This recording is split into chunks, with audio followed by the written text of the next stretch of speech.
I'm Teisha Bader with Shalom TV's News Update. The Associated Press reports that former U.S. President Jimmy Carter, who is known to be a frequent vocal critic of Israel's policies, will travel to Israel next week, advocating for a two-state solution to the Israeli-Palestinian conflict. The upcoming visit was announced by the Elders, a group of past heads of state that Carter belongs to that advocates for peace. Carter will be accompanied by fellow Elders members Norway's Prime Minister Gro Harlem Brundtland and ex-President of Ireland Mary Robinson.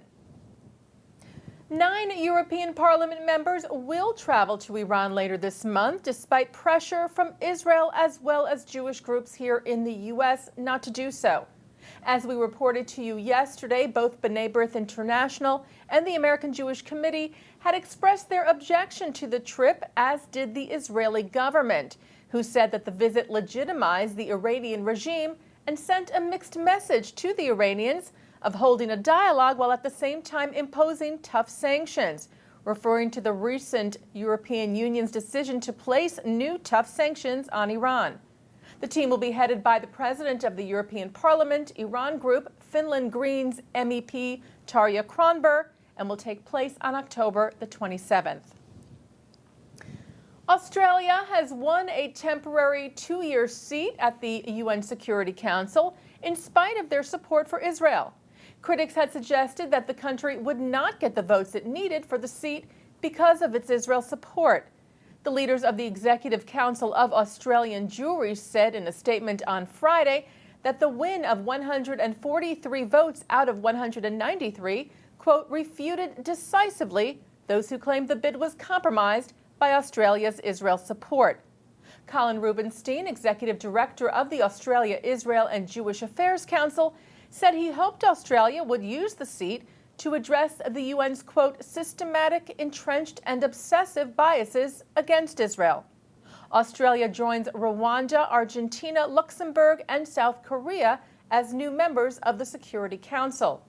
Israel's ambassador to the UN, Ron Prosor, urged the new members to promote solutions to burning issues on the international agenda, such as efforts to keep Iran from attaining nuclear weapons and stopping the slaughter in Syria. While social media has taken a stance against several offensive pages and postings, Facebook removed pages for the terrorist organization Hezbollah and its affiliated Al-Manar TV station, as well as pages of its leader Sheikh Hassan Nasrallah. Twitter has reportedly agreed to remove French-language anti-Semitic messages from its site and also to block access to an account linked to German neo-Nazis. According to the French newspaper Le Nouvel Observateur, Stéphane Lilty, an attorney for the Union of French Jewish Students, the group who had flagged the tweets as anti-Semitic, said that the Twitter decision was an important victory for the fight against anti-Semitism. And finally, the Women's Heart Health Foundation Sister to Sister has joined forces with Hadassah, the Women's Zionist Organization of America, to form the Women's Heart Health Institute in Jerusalem.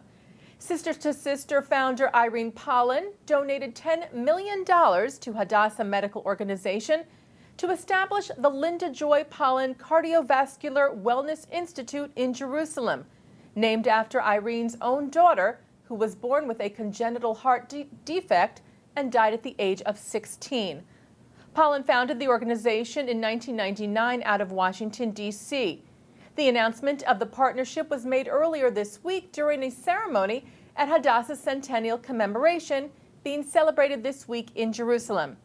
Pollan said Hadassah was a natural choice for this endeavor, saying, given Hadassah's 100 years of experience helping women of all backgrounds take better care of themselves, I could not think of a better way to reach out to our sisters across the globe than establishing the Linda Joy Pollan Institute at Hadassah Medical Organization in Jerusalem.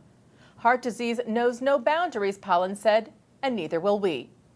And that's Shalom TV's News Update. I'm Teisha Bader.